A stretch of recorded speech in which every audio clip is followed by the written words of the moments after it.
So, I've never done this before, breaking the book up into two different book reviews, but we're going to do that for this book because I want to get these paper clips out so I can start reading the second story and get these paper clips out to put to the second part of the story.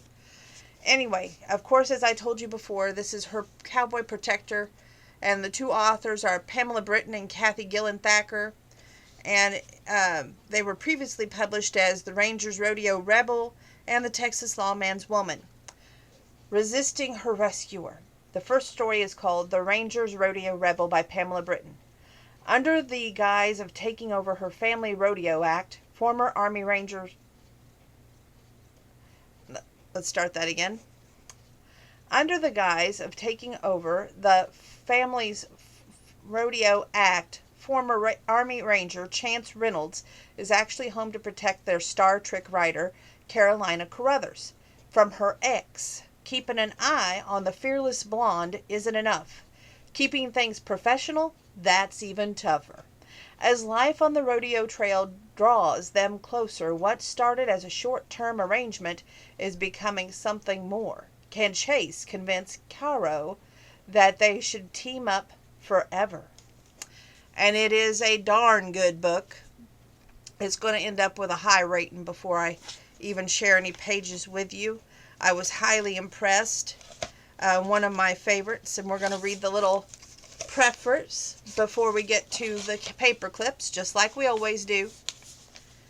Let's practice some more, Chance offered Caro his hand. She nodded, her blonde hair falling over one shoulder as she took his hand. He pulled her to her feet. In a moment, she was up against him. Again.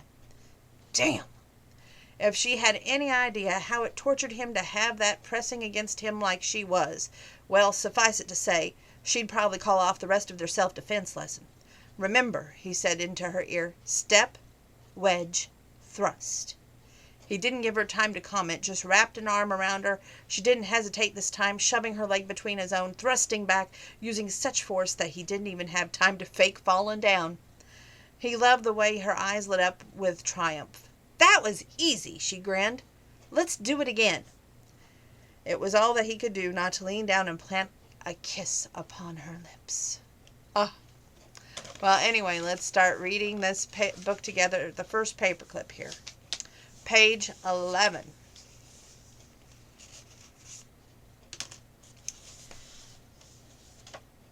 That had been the other piece of news that had rattled her. Her boss had decided to stay home the rest of the season. Colt was putting his brother in charge of their rodeo specialty act.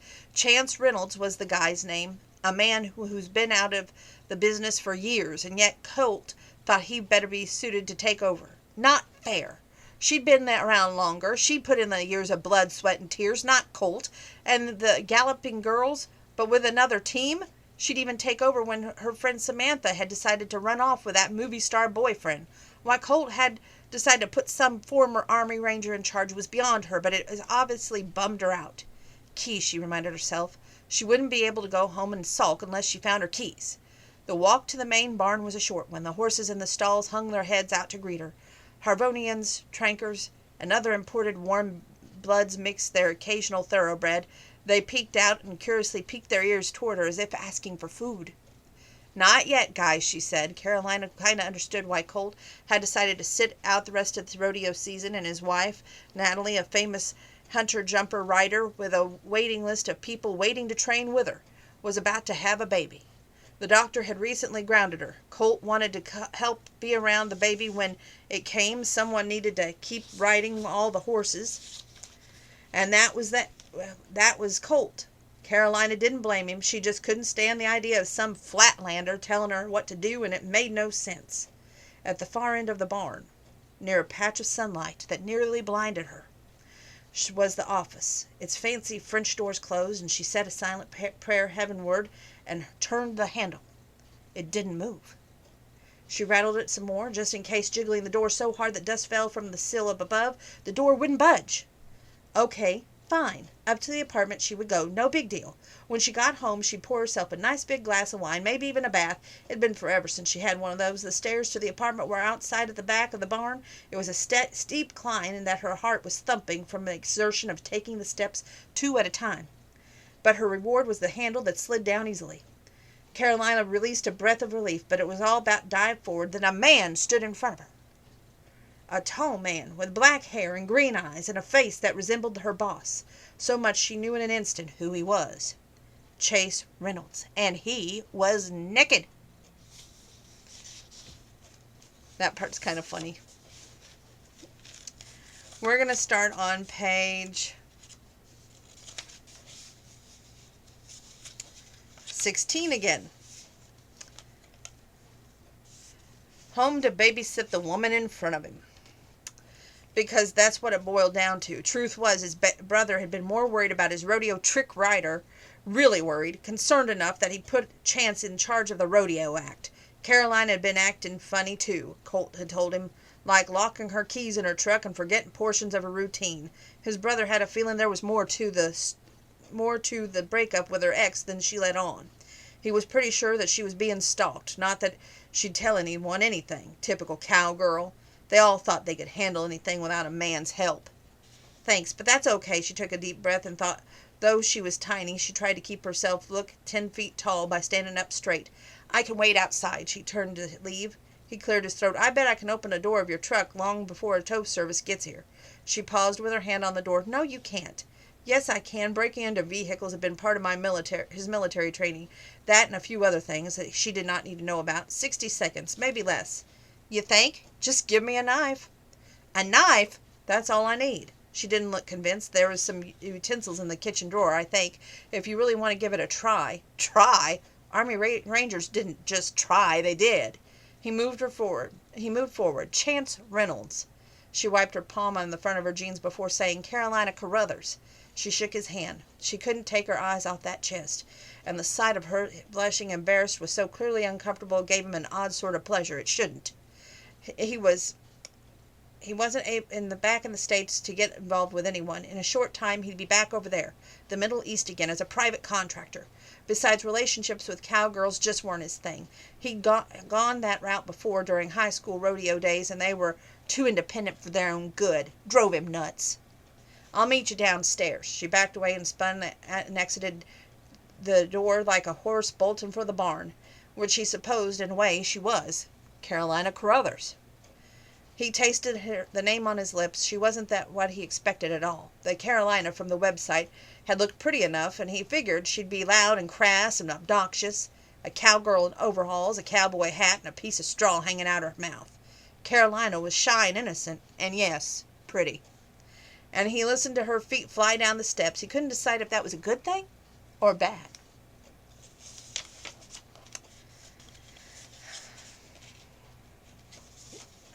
Page 19. Sorry, she forced a smile. I'm a little jumpy today. He gave her a look she didn't quite understand. Maybe because she had turned away too quickly. It almost seemed like sympathy, although he had no reason to feel sorry for her, unless... Goodness, he didn't know about James, did he? Here. He handed it toward the truck, holding what looked like a butter knife in his right hand. Let's get you squared away. He did know. Of course, Colt had told him. Why wouldn't he? One of his employees had come to him, battered, bruised, and scared. The cops had been called. James had been arrested. Any responsible employer would share that news with a new employee. Not an employee. His brother. Whatever, but Colt didn't know about the threats that had been coming more and more steadily in the recent weeks. She told no one about those except for the law enforcement and the social worker. Having a boyfriend beat her within an inch of her life was enough. No wonder Chase looked at her so sadly. Let's see here. We're going to move over to page 22. The truth is, I'm not just your boss. She couldn't move. She had a feeling she wouldn't like what came next. I'm your bodyguard. She blinked. Excuse me? You're the reason why Colt put me in charge of his specialty act. Well, that and the fact that my sister-in-law is pregnant and Colt plans to stay home with her soon, but while I learned the ropes, he asked me to keep an eye on you, and if you don't mind, I'm going to do exactly that. Stay here. I'll be right back with my brother's truck. She shook her head and attempted to catch his sleeve, but he was already gone. I'm your bodyguard. Dear Lord in heaven. Her humiliation was now complete. You really don't have to do this, Carolina said, smoothing down her blonde pigtails. Actually, I do. His brother had filled him in on the situation last night, told him about his idea, too, to put him in charge. It seemed stupid at first. He hadn't ridden a horse in years, but Colt had insisted. The act didn't involve riding, at least not on his part. It was all tricks from the ground, done by a sleight of the hand and verbal commands. The galloping girls did the actual riding. All he had to do was learn the routine and keep an eye on a woman standing in front of him. A little woman. Someone easy to terrorize by the looks of things. Where to, he asked. She didn't seem happy, but when he opened the passenger side door and she climbed in. Do you know where the rodeo grounds are? I think I do. It's been 8 years, but he was pretty sure he could still find his way around. I live about a mile from him.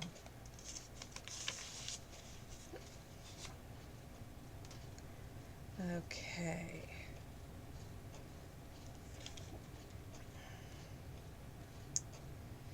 Trying to see why I marked this next part. Page 26. I've always wondered what a military contractor does, she smiled. I assume you're not building houses. He shook his head. We're a security service, mostly corporate executives, although we do escort the occasional civvy. Our job is to keep someone safe while they do their business in war-torn towns. A blonde brow arch. Business? When there's a war going on? Yep, sometimes it's military business, sometimes it's civilian business. The need for oil never stops, and a billion-dollar corporation need protection for the people who bring products to the market. Plus, there's road reconstruction companies and real estate investors. You're kidding. Nope.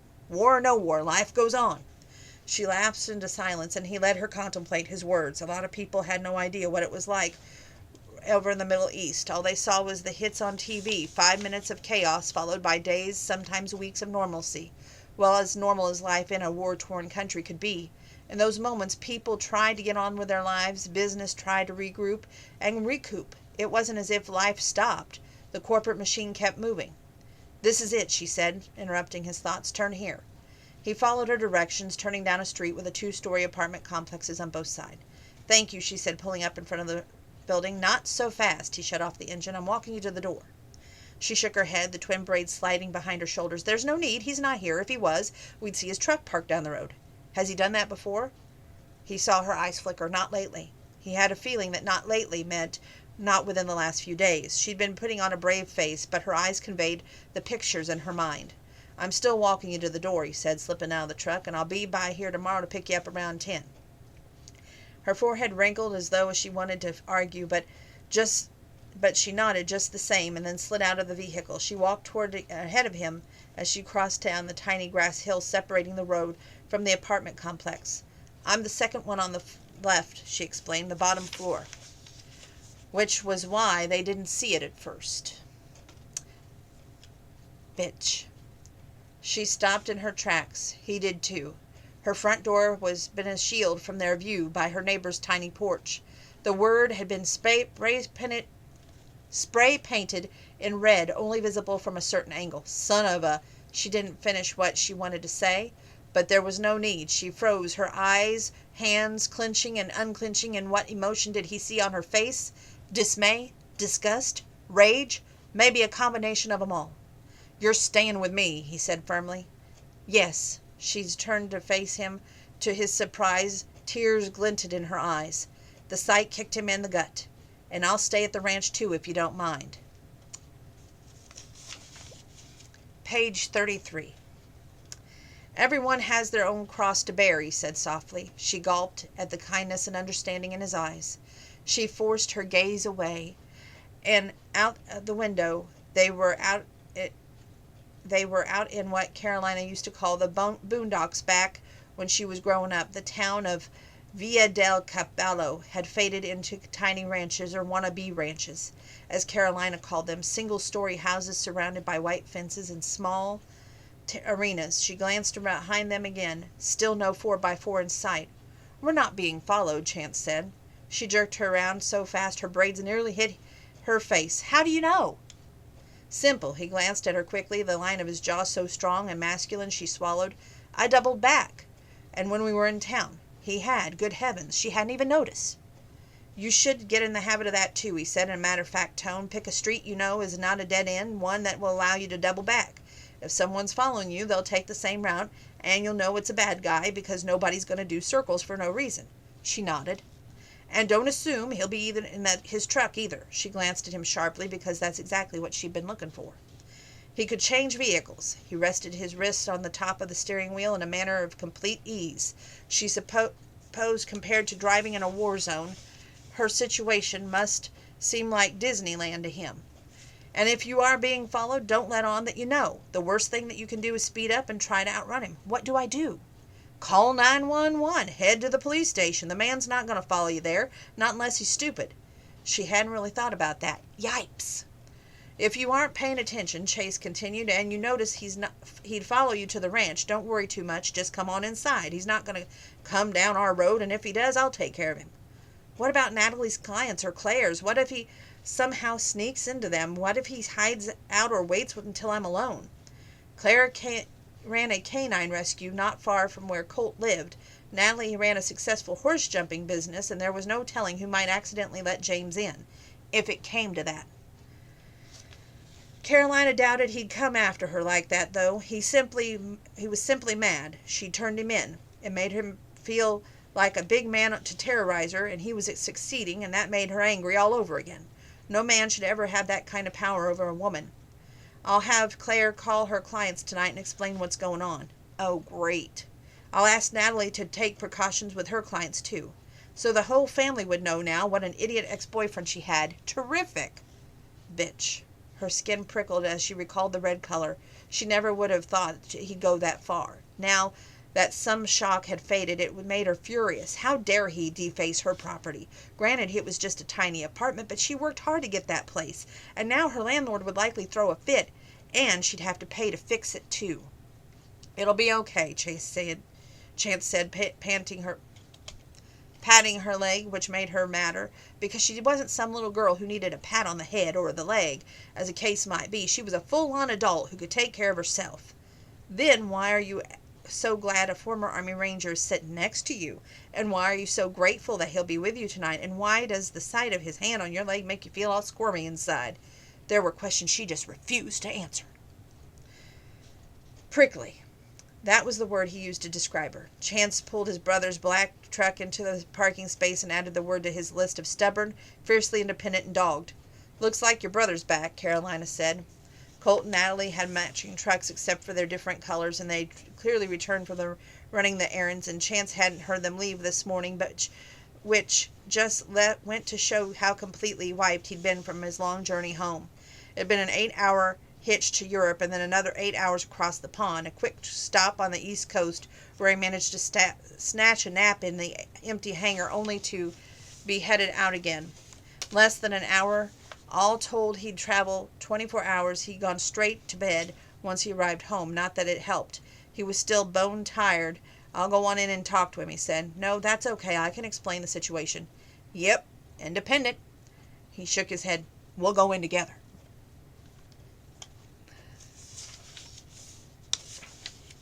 Page 40. Colt shook his head, his eyes seeming to ask the question, can you believe her? But he smiled, and Chance had to admit that it was good to see. Colt had waited to join the Army until Chance was old enough to get out of the house, too. Claire had already fled, married to Marcus, and both he and Colt had left for the military together. The difference was that Colt had only done one tour, then returned home to nurse their ailing father. Lord only knew why, while Chance had stayed. Truthfully, the military suited him better. He loved how everything was black and white. He relished the camaraderie, the simplicity of being told what to do, and then doing it. His brother hadn't had a good experience in the military, whereas Chance fit like a foot in a boot. He couldn't wait to go back, and this time was a private contractor, more money for doing basically the same job, and he loved the career. Page 43. He had no idea why that was, but he always listened to his instincts. His instincts told him to keep clear of Carolina Carruthers, and he planned to heed them.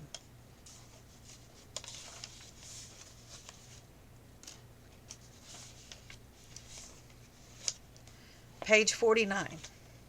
While Chance cooked breakfast, Carolina touched each self-defense mechanism. She sighed quietly. Maybe it was his kitchen. He was the one that should have been living in the apartment. But as she picked up each of the items and remembered how Colt's sister had told her about the time her fiancé had made her breakfast while her son was really sick, they hadn't been together back then. It was just a kind gesture. Carolina remembered thinking that she'd never find a man like that to do something so nice. Despite a woman's so-called liberation, the men she'd been dating reverted right back to the Stone Age. Women did the cooking, cleaning, and laundry, and yet here she was watching the most gorgeous male she'd ever seen flip eggs in a pan like some kind of master chef. Aww.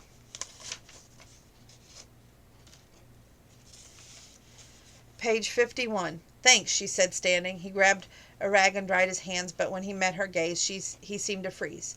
I mean it, Chance. You're really taking a load off my mind. I'd been thinking about getting some pepper spray, and now I don't need to worry. And if I get in a bind, I have Ninja Kitty to poke James' eyes out with. He didn't say anything, but then seemed to nudge himself back to life, tossing the towel he held to the counter. Protecting people is my job.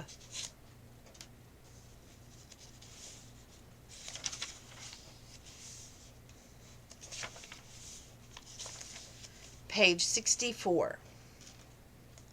Relief. It was in that instant Chance realized that he might have a problem. A big problem. And her name was Carolina Carruthers.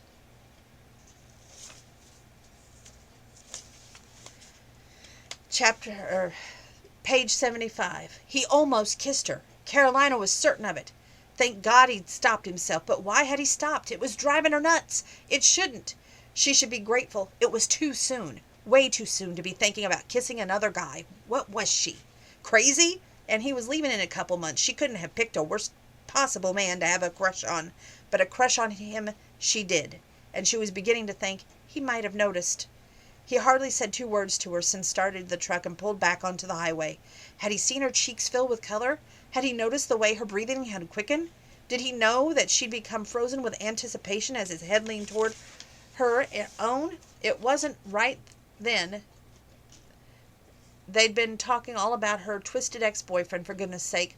She should have sworn off men for the rest of her life, not practically panting after the first time someone new tried to kiss her. I'll unload the horses. He put the truck in park again, this time out back behind the rodeo grounds. I'll check in with the rodeo manager, find out where it's okay to set up.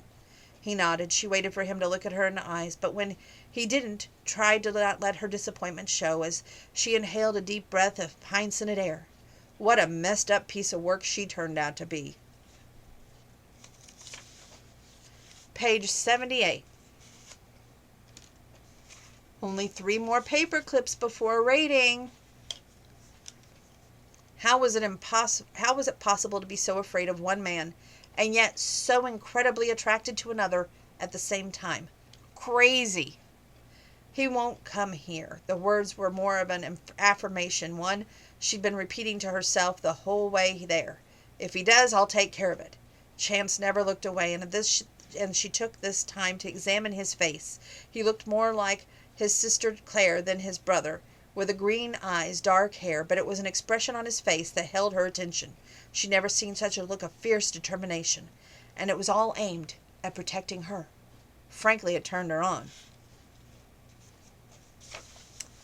Page 103. Let's start again. Page 103. Hold on a second, the computer's acting up. Oh no. Bought us a little time, but it's still going to act up here in a minute. Page 103. I'm not going to hurt you, he said quietly. I know. He stared at her in concern, and it made her breath catch just as it had yesterday. How could a man be such a warrior on the outside and so warm and tender on the inside? Chance tilted his head. If that brings back too many memories, we can stop. No, I need to learn this. Good, he said, because if you listen to me closely from here on out, you'll be the one in control, and no one will ever hit you again, I promise. She looked down at the ground to hide her eyes. Despite her earlier anger, she wanted to cry again, and she hated that. She was not the crying type, never had been, never would be, and yet somehow she'd become pitiful pearl in the flesh, And damned if she knew why she'd gotten that way.